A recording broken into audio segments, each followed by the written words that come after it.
Wow.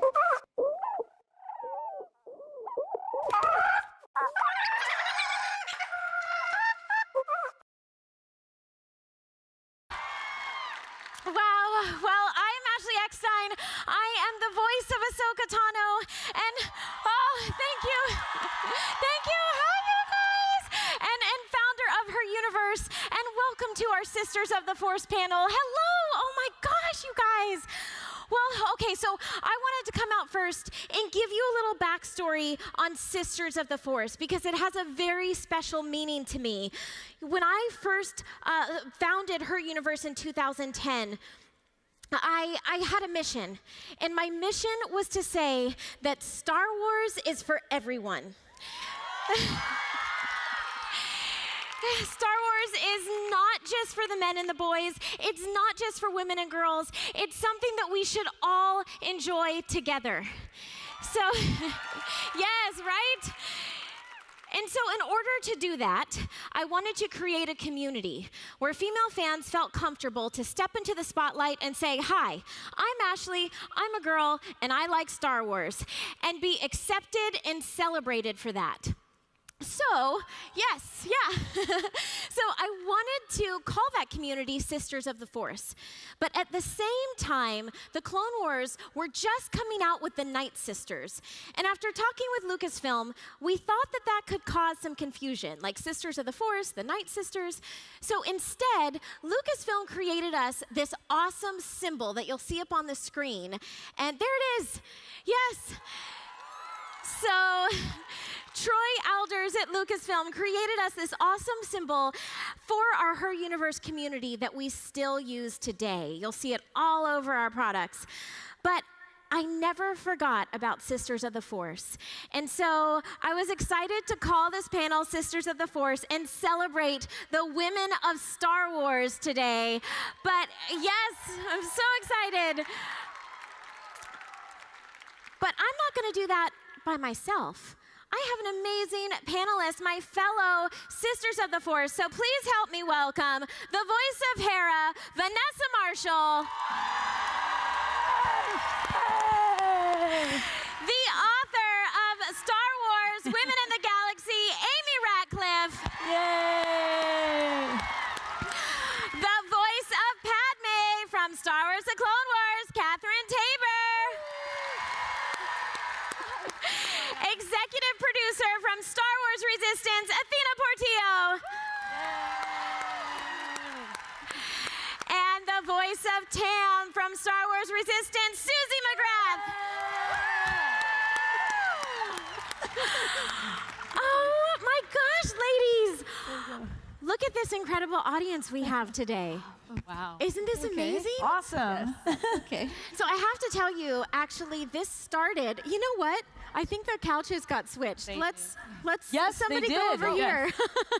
Yes. Yeah, Susie, come on over here. Come over here.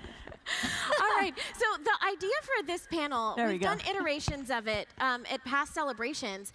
But actually, me, Amy, and Vanessa were having lunch one day at a chicken place in LA. Like you do. Like we do. Gotta love your protein. And nice. Amy and Vanessa and Kat had just done kind of a podcast, a round table talking about the women of Star Wars. And her wonderful book. Yes. Yes. If you haven't gotten Star Wars Women of the Galaxy yet, check it out. And so we were just brainstorming. We're like, we need to have a Sisters of the Force panel at Star Wars Celebration. Yes. Let's do it. Yes. And here we are. Yep. We're here. I remember you actually posted at that meal, you said, we're talking about great things and I hope they happen. And many of my fangirl besties texted me that day, what's happening, what's happening? And I said, oh, you just wait. Well, so this here is we what are. is happening. This was it. Yes, and so we have a very exciting hour planned for our audience here, but also our audience at home, because this panel is being live streamed. Hi, audience at home. Hey. Hello. Hey. So I've asked all of our panelists to share a story that we've never shared before. Something, and it can be anything, you know, how the Star Wars universe has inspired us, how our characters have inspired us, jobs have inspired us, and And then we have a couple of surprises, so stay tuned. You might have a special giveaway at the end, so you are not going to want to leave. So I want to get to it because we have a lot to talk about. And I'm going to go first, and I have some notes here because I don't want to mess it up. But obviously, I'm going to start with Ahsoka Tano. And thank you.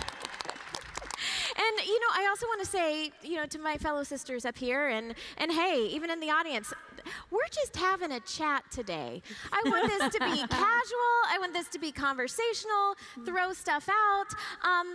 We're just chatting in our living room that happens to hold up to 6,000 people, as you do. That's how I watch all of my television shows with my 6,000 closest friends. Absolutely. So this should just be fun, and let's just have a chat. Because these characters have, for me, Ahsoka Tano, she's just truly changed my life. Yeah. I think Ahsoka, when I obviously recorded the voice of Ahsoka for 2 years before it even came out, and I knew she was going to be groundbreaking because, no one knew that Anakin Skywalker had a Padawan, especially a 14-year-old girl. So she was groundbreaking enough about the fact that she was Anakin's Padawan.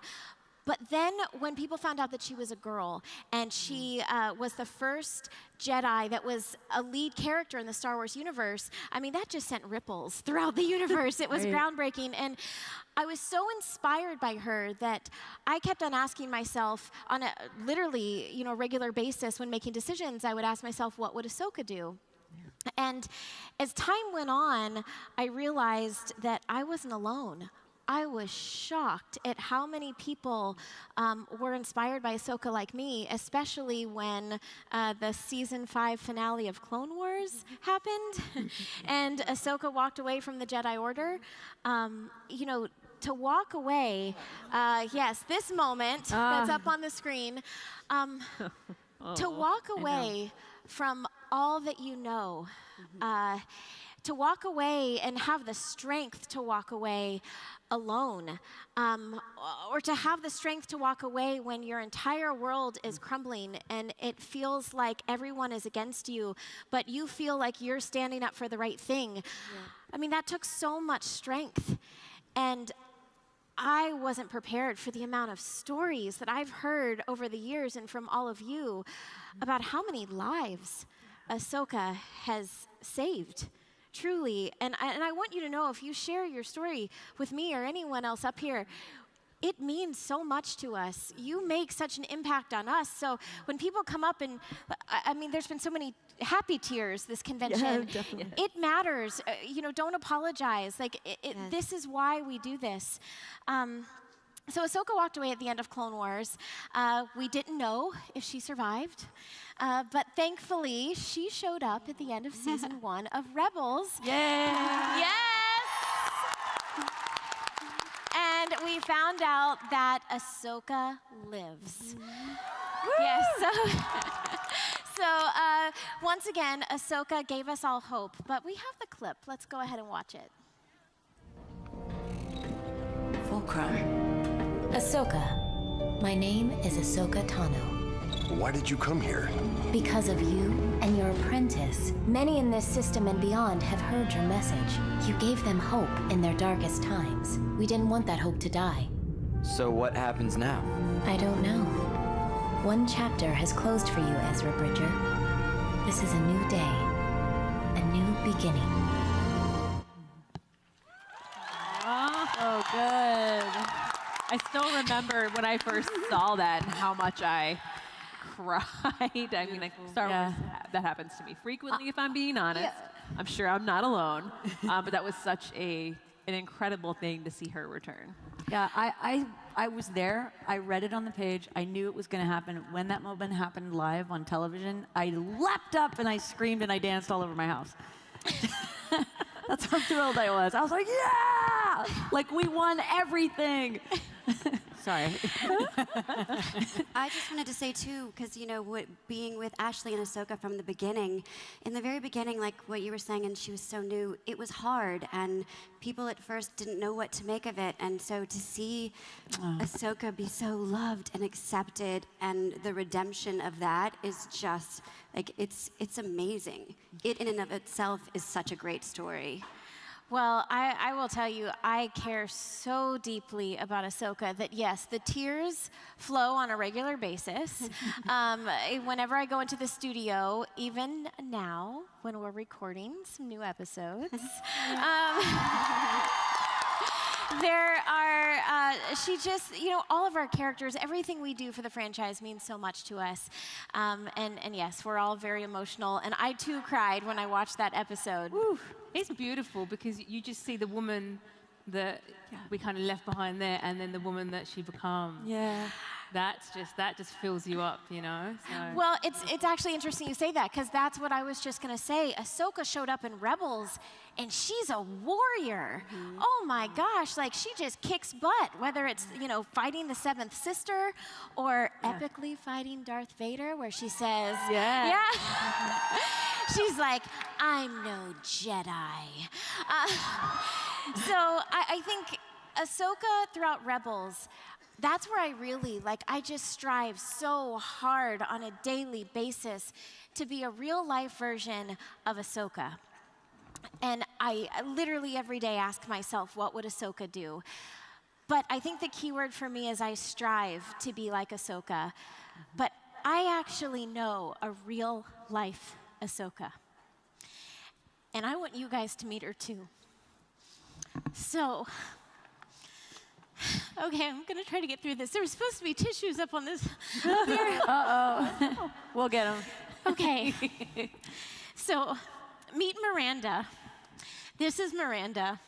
I met Miranda back in 2013 at a Doctor Who convention. She was just 9 years old here. Whew. We connected right away. And even though she was dressed as a weeping angel, I just knew the Force was strong with this one. And so I actually asked her mom, I said, are you on Instagram? Because I want to follow you. And so luckily she was, and that's what I did. And I just followed along because I fell in love with Miranda. And let's see, in 2014, Miranda was diagnosed with Ewing sarcoma, a form of cancer that typically affects kids and young adults. But like a warrior, Miranda fought and beat cancer. Wow. Yes.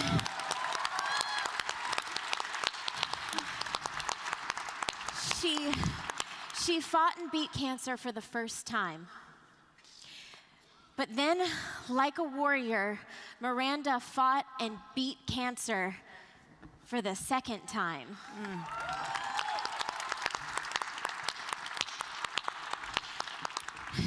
Then, like a warrior, Miranda fought and beat cancer for the third time. Wow. Look at her.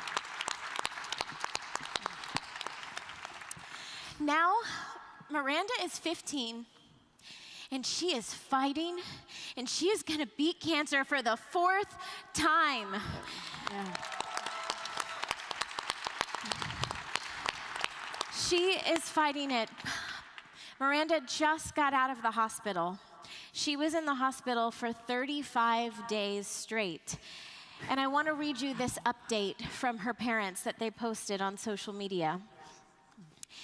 If you ask us 2 weeks ago, we wouldn't have been able to tell you that she would even make it out of the hospital. We were forced to discuss and make some difficult decisions. She was very weak, in pain, and was sleeping most of the time.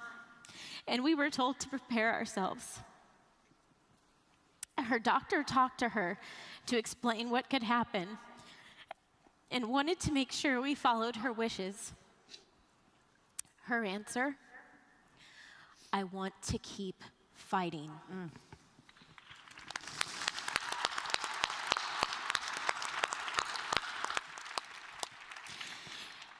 And she did. We brought home our warrior today, despite everything we heard, saw, and experienced. And she is getting stronger every minute. Let's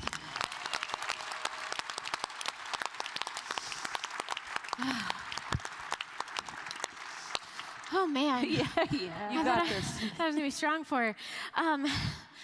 You guys, Miranda is a warrior. And Miranda is a real life Ahsoka Tano. Yes. So, Miranda inspires me every day, and I thought, you know what, let's give her a little inspiration because she is actually turning 16 next week on April 19th. And I thought it would be pretty darn cool if we all sang her happy birthday. What do you think? Yeah. Should we sing Miranda happy birthday? So yeah, let's bring up the lights, and on the count of 3, we're gonna sing for Miranda. So 1, 2, 3. Happy birthday to you. Happy birthday to you. Happy birthday, dear Miranda. Happy birthday to you. Yeah. So, Miranda, I know you're watching from home. Happy birthday from all of us here at Star Wars Celebration. Happy birthday, Miranda! Whew. Okay. Wow, thank you for getting through that with me. Thank you, Philip. Round of applause for Philip. May I have Okay. one as well? Yes, Thank yes. Tissues for everyone. Okay. Here we go. Yeah. Okay. All right. Thank you. Take one. Put that back in the middle. Okay. Now, Amy, Oh man. you're next. Oh dear. I am. I got this. It's fine. Now, Amy, you have such, I think, just such a cool story because I met you as a fan through the Clone Wars. And now you're up here as an author. You wrote a book called Star Wars Women of the Galaxy Yes. Thank you. that we love. you. And you are just doing so many cool things. You're one of the hosts here at Star Wars Celebration.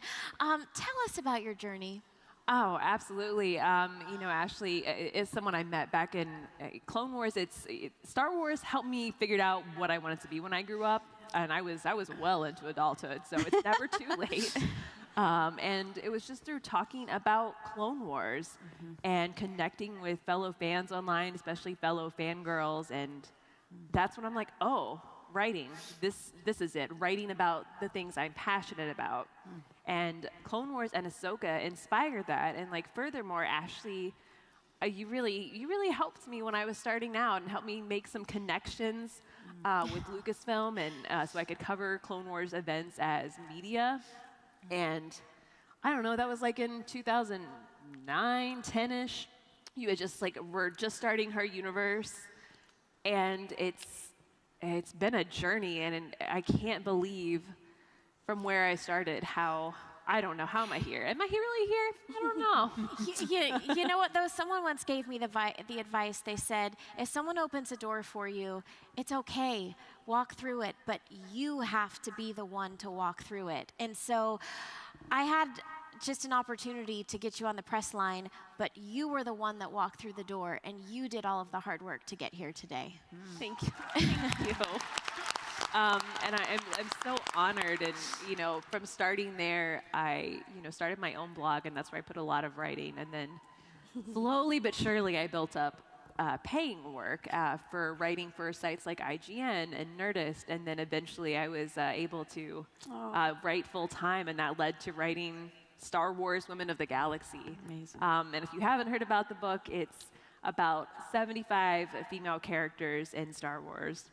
And they're from the films, they're from the books, from the comics, from the animated series. I've gotten to write about all the characters these lovely ladies play, including Tam, and I wrote about her months before Star Wars Resistance was out, and that was a secret I had to keep.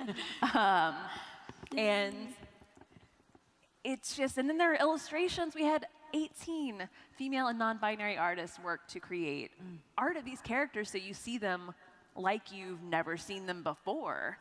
And it just came together in this beautiful package, and it was brought to me by Lucasfilm and my publisher, Chronicle Books, and I'll never forget getting the email that's like, is this something you'd be interested in writing? I was like, is that who would say no? Is that a question?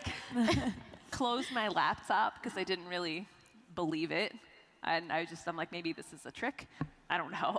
I'm a cynical person sometimes. And then I opened my laptop back up, and the email was still there. And then I struggled with how many exclamation points to put when I replied with yes. Like, how many is professional? How many is going to be like, oh, way too much enthusiasm. And then I wrote the book. And one of the joys of it was getting to, I love reading the books and comics and just all the Star Wars I can get my hands on, as I'm sure many of you share that feeling. I just need it. And it was a joy to highlight characters who maybe haven't been in the spotlight before. And you can see in this photo, actually, I did a signing at a bookshop in Burbank, California. And some of those, like, Iden Versio from Battlefront, like, I gotta write about her, and somebody cosplayed her. Wow. That's so cool. It was so cool. That's such a great picture. Yeah, the Rebel Legion and 501st ladies showed up in force. And the Perky Nerd in Burbank is an awesome store. So if you're in California, you have to visit the Perky Nerd. It Yes. is. It is. A women-owned comic book shop. Yes. It's amazing. Yes. And so, This is Burbank. Yes, in Burbank. Yes. Gotta go. Yeah. Group trip. You can all come too. It's fine. It'll be Yeah, great. let's all go. So in doing this research, I came across this very obscure character who I read about in the Canto Bight novella before The Last Jedi. So Durla Paitis is an alien who appears in the background of the Canto Bight scenes in The Last Jedi. But first, she was highlighted in this novella in a short story called The Wine and Dreams by Mira Grant. Okay. And right, it's a great story. And, it's like maybe 60 pages. And I connected to the prose, to the writing, but I connected so strongly with Durla. And it took me a little while. Like, I'm a person who, consumes something and then I process for a long time. I'm going to be thinking about the episode 9 trailer, and I'll have a feel about it like next week. I got to think about a lot. And Durla is remarkable because she's a sommelier. She goes around the galaxy. She is known for not only having exquisite taste in fine alcohols and being like the best at identifying them and breaking down all the notes, and just really respected for doing good deals. And she's a businesswoman. She is an aces businesswoman in the Star Wars galaxy. And I love that, yes, Ahsoka, Hera, heroes, Sith, all of the things, but also here I am connecting to this woman who is just doing her job. And this story shows how she just hunted down, she looked for this rare wine and made connections. And it's a lot about how she figures it out and plays the situation to her advantage. And is just so incredibly smart and sharp. And I'm like, you know what? This is not the kind of woman who, when she writes an email, puts a winky face to make it sound like she's not trying to be, I'm sure, do any of you relate to that? Like, she doesn't use the word, she doesn't wear the just, when you throw the just in, or like, can you please do this? Like, no, Durla gets things done. She gets things done. And that's something that has inspired me as someone. I've always had overachiever tendencies. And, if you're in school, you're like the teacher's pet and like people make fun of you. And if you're in business, I've had people tell me to my face, like, you're working too fast and you're making the rest of us look bad. I'm like, but I'm passionate. I'm trying to do my job. And Durla would not stand for any of that. So she was just I just unexpectedly inspired by her. That's awesome. And I think that's what's so amazing about all of these characters in Star Wars, and I often say that even though it takes place in a galaxy far, far away, the situations are very real. I mean, we can all relate to what Durla is going through, or Ahsoka, or Hera, and I think that's why we all connect to all these characters so much, right? Yes. Absolutely. Well, I have to go read that story yes, now. highly recommend. Well, awesome. Well, so from Durla to Padme. Thank you, guys. So I've been talking for 3 days, so I have some notes too, in case I forget what I'm saying. But you know, having been Padme now for 10 years, and then, you know, you asking, like, what's a story that people haven't heard? And I'm like, oh my gosh, they've probably heard all of my stories at this point. But it really, and it's similar with what you were talking about, when you take on one of these characters, you are suddenly gifted with the ability to make people happy just by being there, just by signing something, doing a voice for a phone message. And that is like, it's an honor. And you realize, and I was telling Susie about it, I was like, this is your Star Wars mission. If you choose to accept it, you will be able to make fans happy. And all you really have to do is just like not screw it up and be a jerk. And you know, it's really a gift. And I want to tell you about the first person, the first fan that I met where it struck me. And I know that this is a Sisters of the Force panel, but I hope that you will allow me to tell you about a boy, because we still really like boys. I know, I do. Anyway. Well, and of course, and as we said in the beginning, Star Wars is for everyone, so that's the message. Yes. Even though we're celebrating the women of Star Wars today, our message is Star Wars is for everyone. So I love that you're sharing your story about... I thought it was fitting for Padme too, but so, it was back in 2010, and it was my first celebration, and we were just really, you know, Star Wars was just starting, I mean, Clone Wars was just starting to really cook. And I was introduced to this young fellow, and because he was such a big Star Wars fan, but he was specifically a Padme fan. And this is Jacob. He was actually 13 then, but I think he looks much younger and, you know, more jubilant. He's not like a, you know, grumpy teenager at all. He just had such joy and just wanted to talk about the character of Padme. He loved Padme. And he right here is only recently in remission from a form of cancer called Burkitt's lymphoma. He came into the Star Wars family because he was just such a fan, and he had the year before gotten to meet Natalie Portman as his Make-A-Wish wish. That's awesome. And so by this point, he's in remission, but he's just still such a Padme fan. And so we talked about Padme, and we would go on and see each other at future events.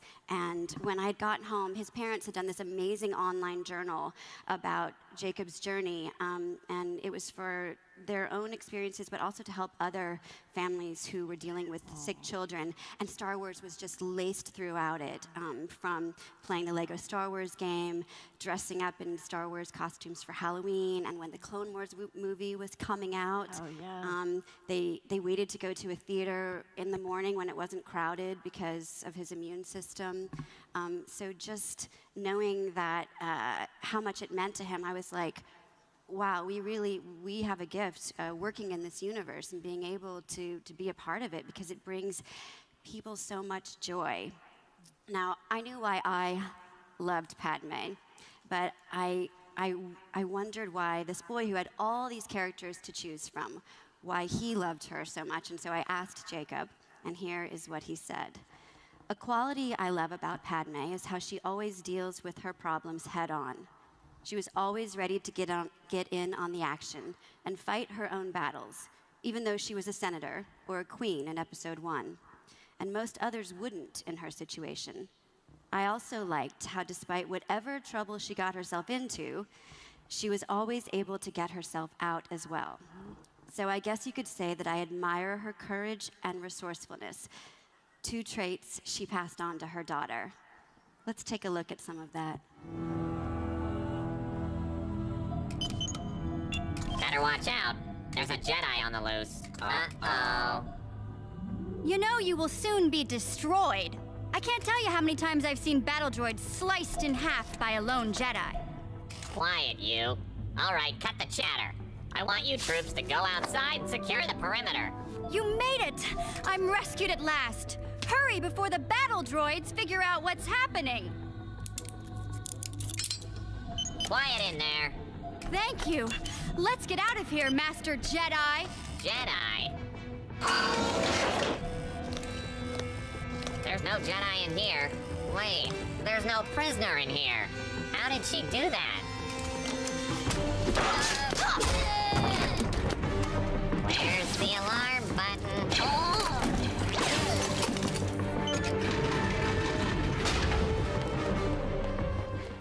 Love it. That is awesome. Amazing. So good. Yeah.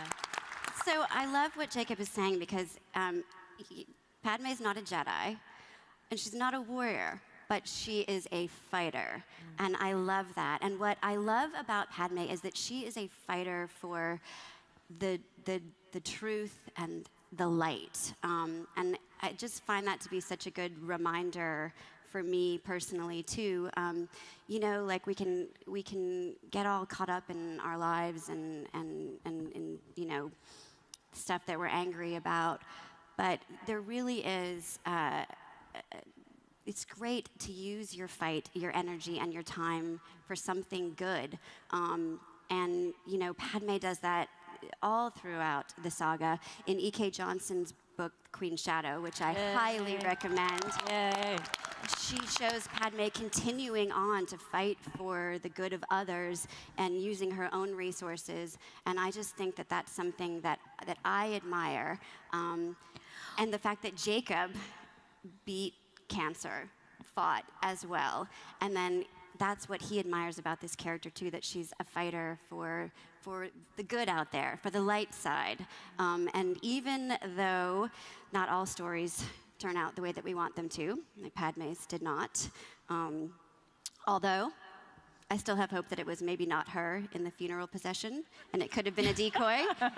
And I'm just saying, I don't know, maybe episode 14, the Force Bearers Return. Oh. Just saying, I don't know. Put it out there, yeah. But some stories do turn out the way that you hope that they do. And Jacob and I are still in touch, and he just celebrated his 22nd birthday. Whoa. Wow. That's incredible. And he is starting college in the fall, and he said he's studying media and film. So I'm hoping he will hire me someday. Well, and hello, Jacob. Yes, Watching from home. yes, Hi, hello. Jacob. And his mom, Christina. Yes, hi, Christina. Dad. Christina. Hi. And I have to do a little plug because if you haven't downloaded it already, Kat narrated the audiobook for Queen Shadow. So you can listen to Padme narrate the book, which I think is really cool. Thank you. All right, well, from a fictional fighter, Yes. even though I actually have to say, Kat strives to be so much like Padme too in her real life, just as much as I say, what would Ahsoka do? I think you often ask yourself, what would Padme do? Yes. And Except when it comes to men.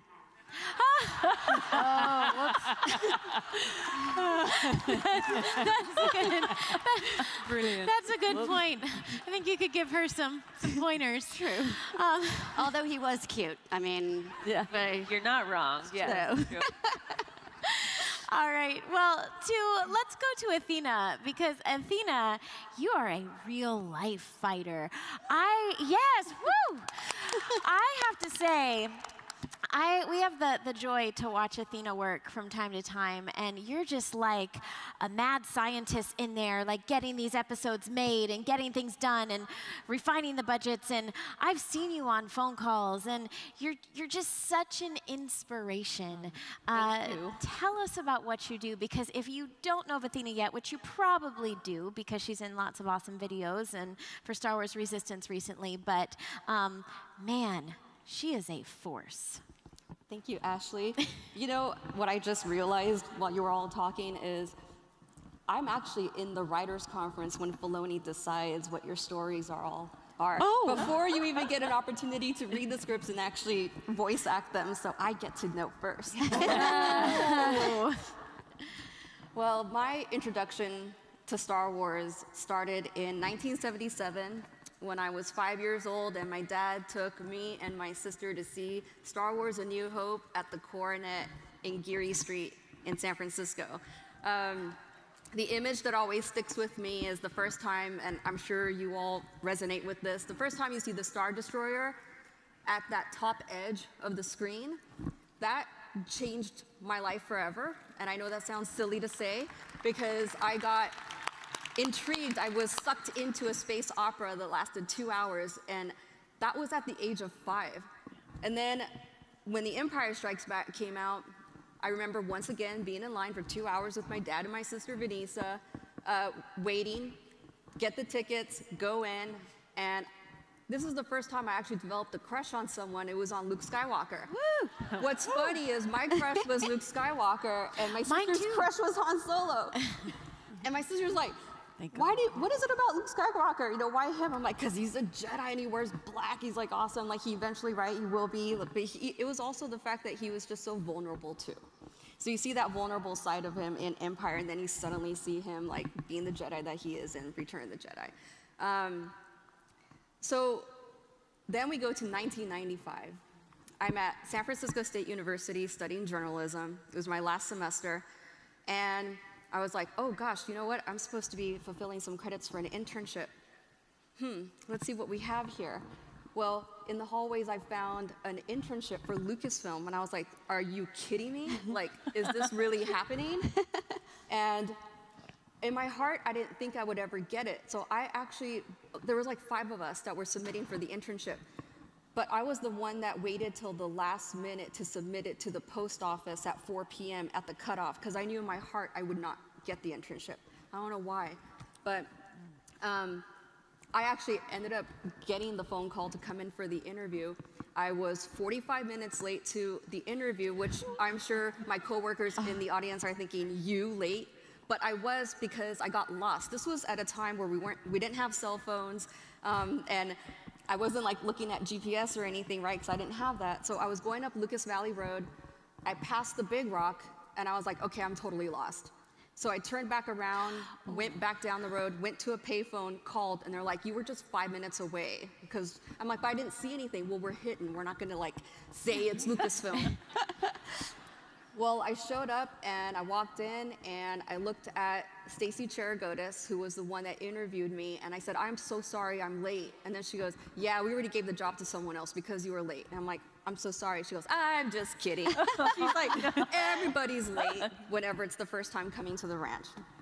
Well, to make a long story short, I ended up getting the job as an intern in '96 in the licensing division. And I just never thought from '96 to where I am now that I'd be here. So I was in licensing for 4 years. I would volunteer my time to ILM when they were working on the special editions because I was intrigued with visual effects. So I actually left Lucasfilm for about 6 years to explore visual effects. But in my heart, I always said I was going to come back somehow. And I really wanted to get into animation. So I came back to Lucasfilm in 2006, and Dave Filoni would make fun of me because I was in an office with Colin Slevin, and I was working on a show called Strange Magic at the time. And Filoni came in and said, yeah, are you the one with the Jedi 96 license plate that I see? I'm like, yeah, that's me. He's like, well, why are you working on a show about fairies when you could be working on my show, Clone Wars? I was like, make it happen. So from there on, I've been working with Filoni. He's given me the opportunity to work on Clone Wars, on Rebels, on Star Wars Resistance. Yay. So to be up here with all of you is just amazing to me because you are the ones that bring the characters to life. Wow. I'm just in the background doing the schedules and all that stuff. No. It takes teamwork to make the dream work, and it takes the entire team. Thank you. And now you're a general. I'm a general. Yes. what I find amazing, though, is I just never thought that being an unpaid intern would ever get me to a point of being an executive producer here. And this photo here is a photo of our team when we were working on Clone Wars back at Big Rock with Dave Filoni, George Lucas, Carrie Silver, and a lot of team members that are actually here in the audience right now.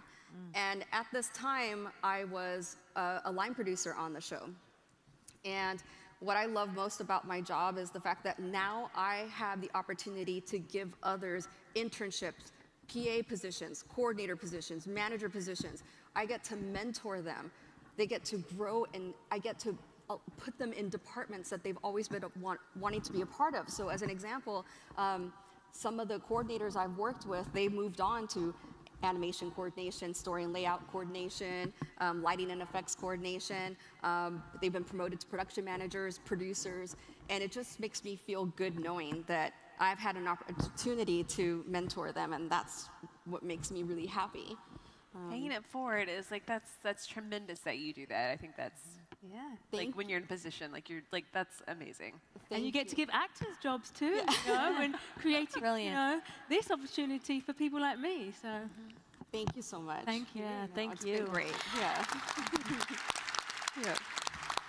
Well, and I think there's another photo of Yes, you, right? I was asked, and this I thought was like an April Fool's joke, but I could not believe that they asked me to be a part of the Hollywood Reporter Power 100 Women of Industry. Awesome. Look at And that. to be able to share that with Kathy Kennedy, Jackie Lopez, Pippa Anderson, Rain Roberts, like everybody in that photo is just one of the most memorable experiences to just be there, and just the women that we have in the industry is fantastic, and the fact that we have the opportunity to give those opportunities to them as well, and diversity, which is amazing. Yes. That's what I love so much. Yeah.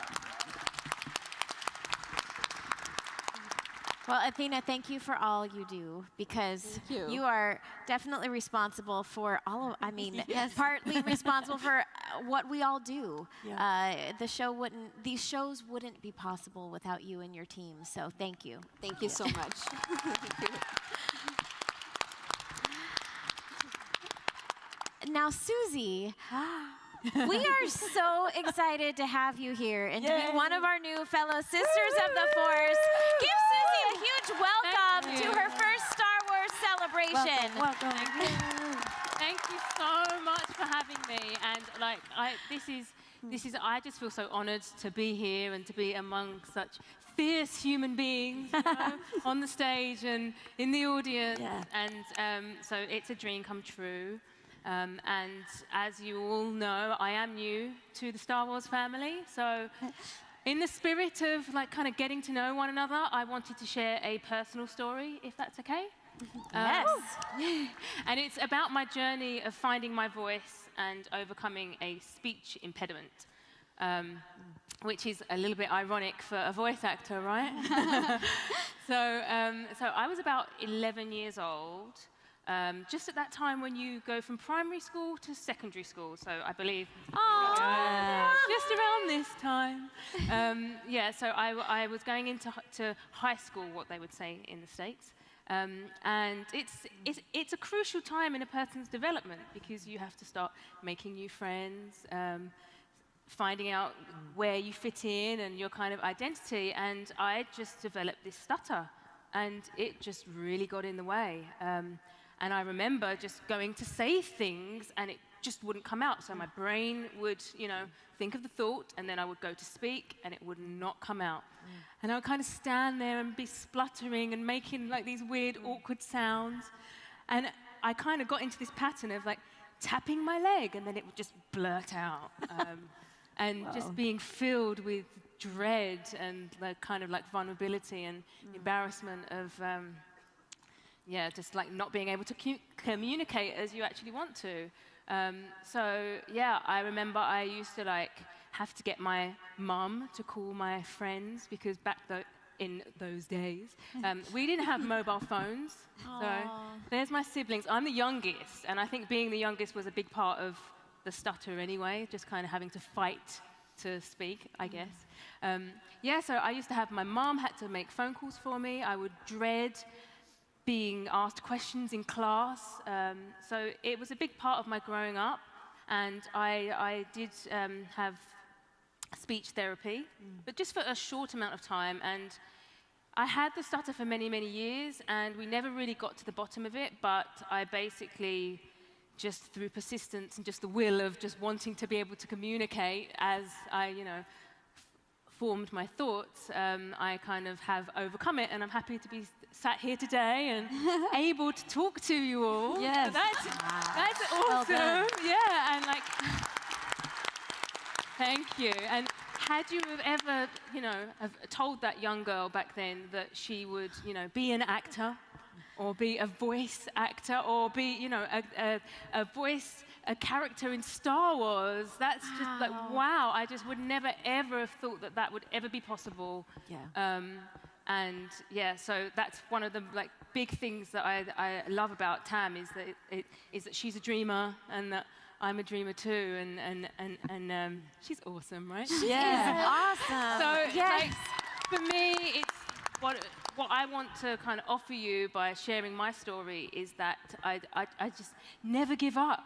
We all have our hurdles, and I just think keep dreaming and just don't give up, and no matter what that is. And I hope that inspires you to keep going with the things that you have going on too. So yeah, and it's lovely to meet you all. Oh my gosh. Yeah. So we do have a clip for you from the end of season 1.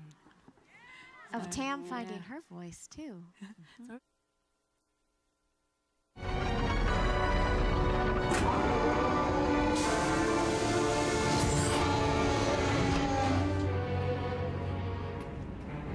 Tam! Tam! What are you doing?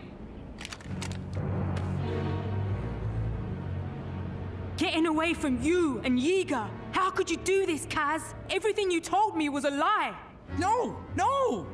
I mean, yes, I mean, Tam, I work for the Resistance. I only want to help the galaxy, I swear to you. He's telling the truth, Tam. You? After all the work I did for you, trusting you, expecting a better life, all for nothing. You were like a father to me, but all that was a lie. Tamra, they are the ones who are lying to you. Of course I believe in you. You're capable of great things. But they are not who they say they are. We are giving her protection and a higher purpose. You, on the other hand, are a danger to everyone around you.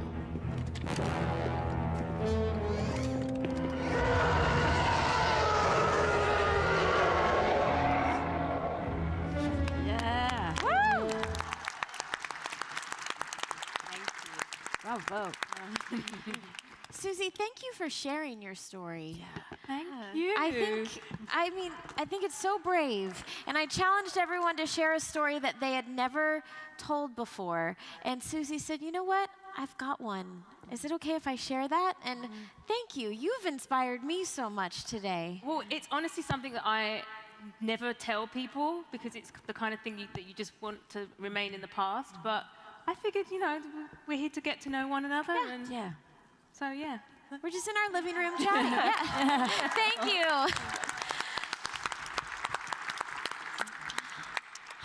Well, Vanessa. Yes.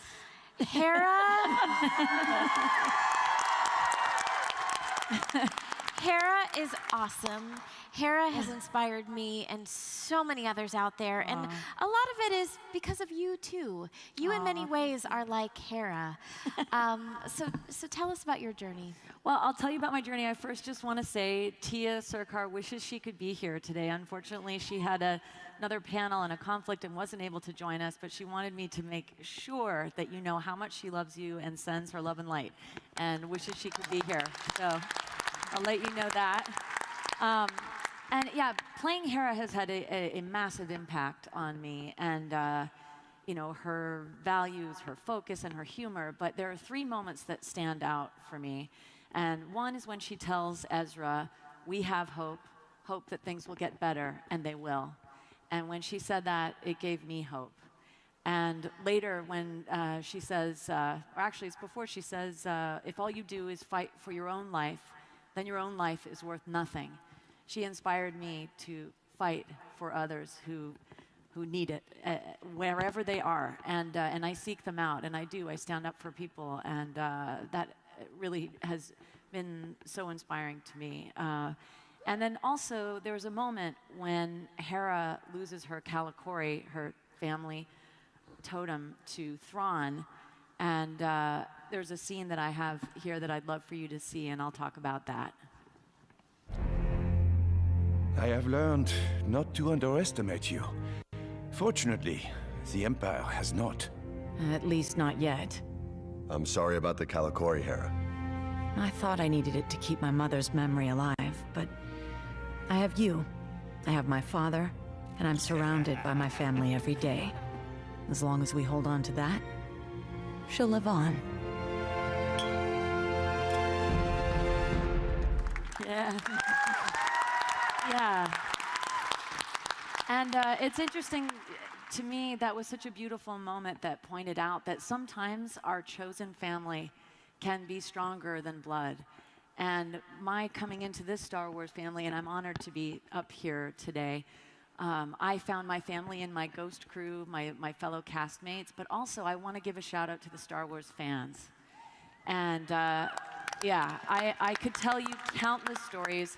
The first Star Wars weekend, I got a set of Leku from this beautiful woman, Allison Barrios, cosplay for Jedi. She stood out in the cold. It was actually cold that night in Florida, if you can believe it, to give me this gift. And I've never seen such human kindness from a stranger. It kicked off there.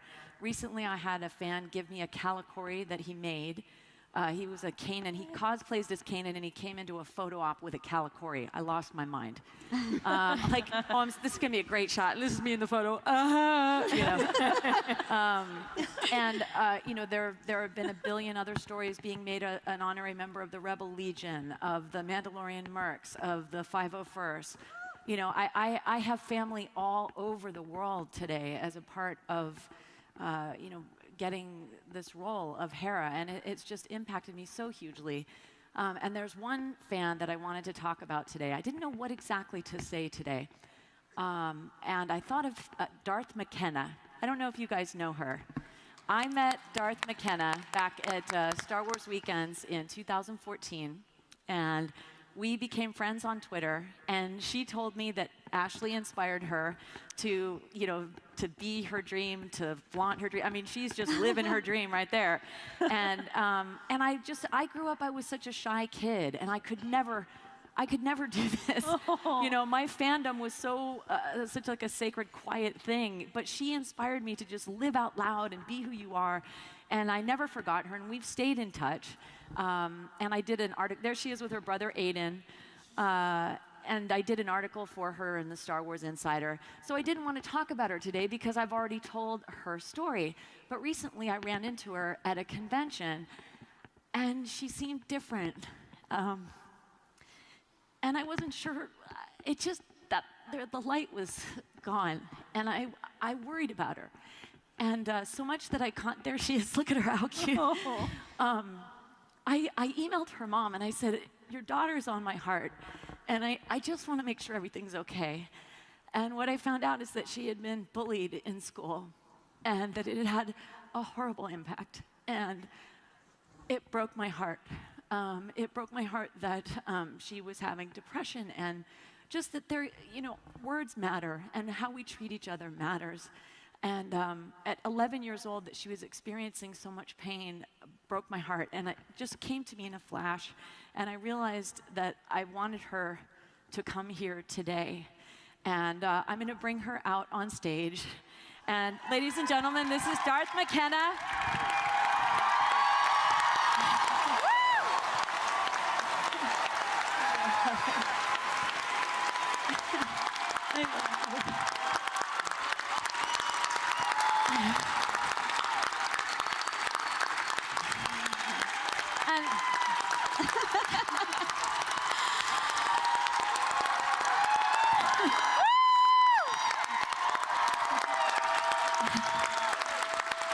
a part of a story that I've never told is that I too have suffered from depression. And I've had my own dark days when I thought there's just no point. And I have been brought into the Star Wars universe. And I am so grateful that I stayed. And I wanted her to come out here today so that we could all surround her with love and light and let her know just how much she matters. And thank you for doing that. And I want to let anyone else know who is at home or anyone who is struggling that the light is stronger than the dark. And you know what? We are Star Wars family, and you are never alone. And we love you.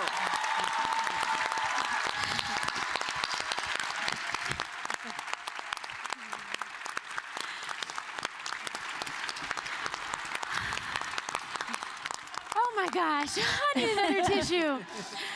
Well, so we thought, you know what, there's no better way to end this panel than to ask Darth McKenna to step into the spotlight and be celebrated. But can we bring up the house lights? Because we want you to step into the spotlight and be celebrated. So here, let's stand up. Darth McKenna, please come in the center. And actually, you know what, girls? Anyone that's in costume, besties to the house, come on up. We want everyone step into the spotlight. Come on down. You look great. Come on down. Oh, here, I need a hug. Give me a hug. Give me a hug. This is a happy panel. So, okay, so we're gonna start just by calling out characters, but stay standing. Let's see. Let's start with the Ahsoka cosplayers, because I've seen Ahsoka. If you're dressed as Ahsoka, stand up. Or even in fashion. If you're in a Her Universe, you know, a top, anyone celebrating Ahsoka, stand up. Okay.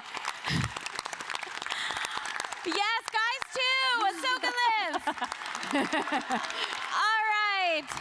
Okay. I see you, Padme. All We're having the Padmes, other stand Padmes up. out there. I know. Okay, what about Leia's? Any Leia's out there? Leia, stand up. Wow. Vanessa? Are there any Heras out there? Any Heras? Yes. Any Sabines for Tia? Any Sabines? Any Sabines? Oh, yeah. Wow. Awesome. Anyone from Star Wars Resistance? Yeah, any Star Wars Resistance out there? Woo-woo. Yes. Okay, any other Sisters of the Force that we haven't mentioned, stand up. Yeah. Ray. Oh, look at Ray. Ray.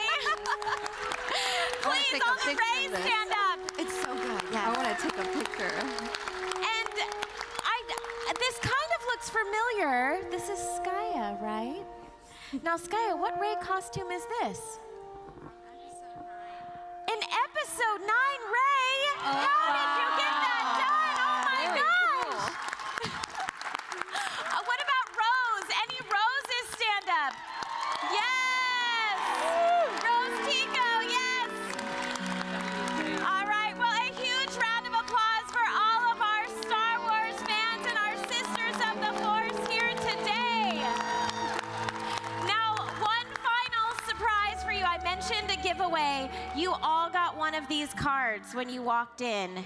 And our Her Universe team, several of them are here. Hi, Her Universe team. We all got together and we wanted to give you a gift. So our Sisters of the Force art print that I collaborated with Ashley Taylor. Can we bring it up on the screen? It has 27 different female Star Wars characters in this print. Oh, very cool. All of you here in the audience are getting a free mini poster of the Sisters of the Force art print. So follow the instructions on the card and go pick up your poster. Thank you so much for coming today. And there's only one thing left to say. May the Force be with